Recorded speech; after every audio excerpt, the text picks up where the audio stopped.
You'll hear people on the right and in the South claim that Lincoln never wanted to end slavery as a method to claim that the Civil War wasn't about slavery but about states' rights, an idea that only originated decades after the war. Lincoln's views on slavery was a bit more complicated than just abolition versus anti-abolition. There was a third camp that was rather naive in hindsight, but was what the Founding Fathers believed in as well. Lincoln, like most Whigs at the time, believed that slavery was dying, and so long as it was contained, it would naturally go away.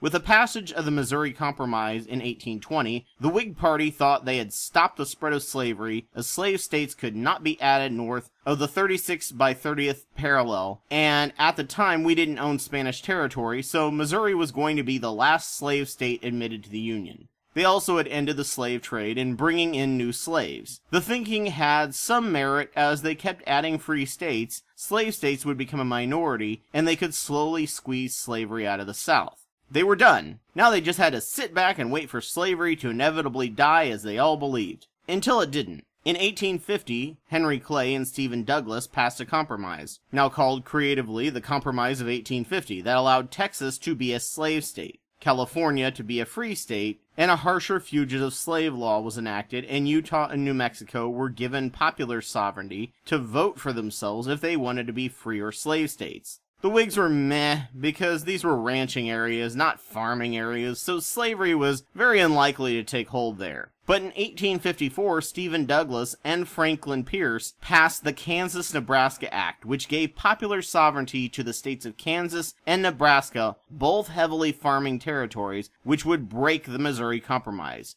This gave the long-term abolitionists a start, and with the rise of prohibitionists and know-nothings who were a big anti-immigrant popular party, the Whig Party was dying. This led to essentially a guerrilla war in Kansas, where slave and free settlers rushed to populate the states first, and there were murders and vote rigging mostly from the slave side. This period was known as Bleeding Kansas. The fact that slavers were perfectly willing to ignore laws and the Constitution and fight against their fellow white citizens really began to show a shadow of things to come. Then in 1857, with the Dred Scott case, where a black man tried to sue his master for freedom because they had lived in a free state for 4 years, which meant he should be legally free, the Supreme Court shot down his claim, as essentially the courts were for white people, and therefore this black slave had no legal standing, and they did not feel it was right to improperly deprive Scott, his master, of his legal property. As the Constitution states, this was an interstate commerce law. The Supreme Court had just decided that slavery was now legal in every state if you bought them in the South. Suddenly, the abolitionists and the people who viewed the end of slavery as inevitable had a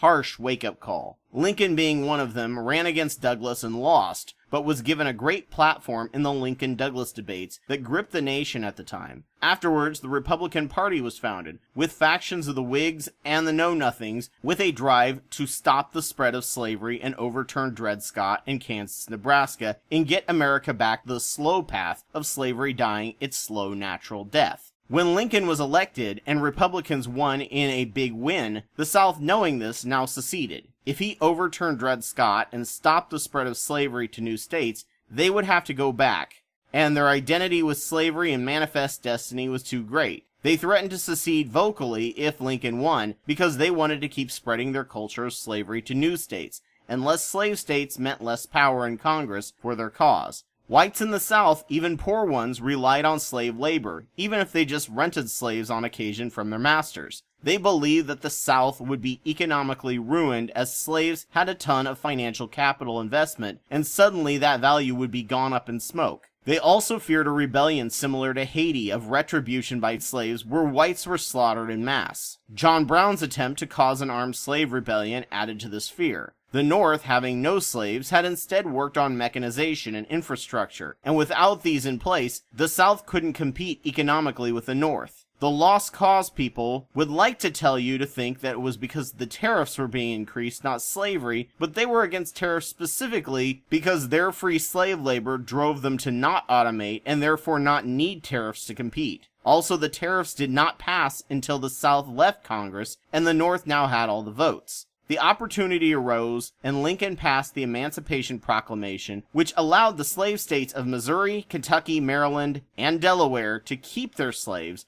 but freed all the slaves in the Confederate states as a way to both punish traitors and bring in more freedmen into the military and sabotage their masters. Don't ever let the lost causers lie to you that there were lots of blacks who fought for the South freely. This was true for the first 2 years of the war, as free Southern blacks hoped if they fought, they would be viewed as equal to whites. But that idea quickly faded, and in the last 2 years of the war, pretty much no blacks fought for the South anymore by their own free will. Once the South gave up, they were an occupied territory with no legal representation, so the now abolitionist majority easily passed the 13th and 14th Amendments, both ending slavery and putting into place laws that allowed the government to enforce the end of slavery and protect the freedmen's rights. The war was about ending the spread of slavery, something which Lincoln believed strongly would slow or even prevent the end of slavery. Anyone who says this doesn't understand the Kansas-Nebraska Act, Dred Scott, and the very reason why the Republican Party was formed. The Whigs were dying, the Know-Nothings were just anti-immigration, and both were firm believers that slavery was dying. And then suddenly these two rulings expanding slavery and making slave-owning legal in the northern states was a massive wake-up call, forcing the forming of the Republican Party. Don't let this crap fly.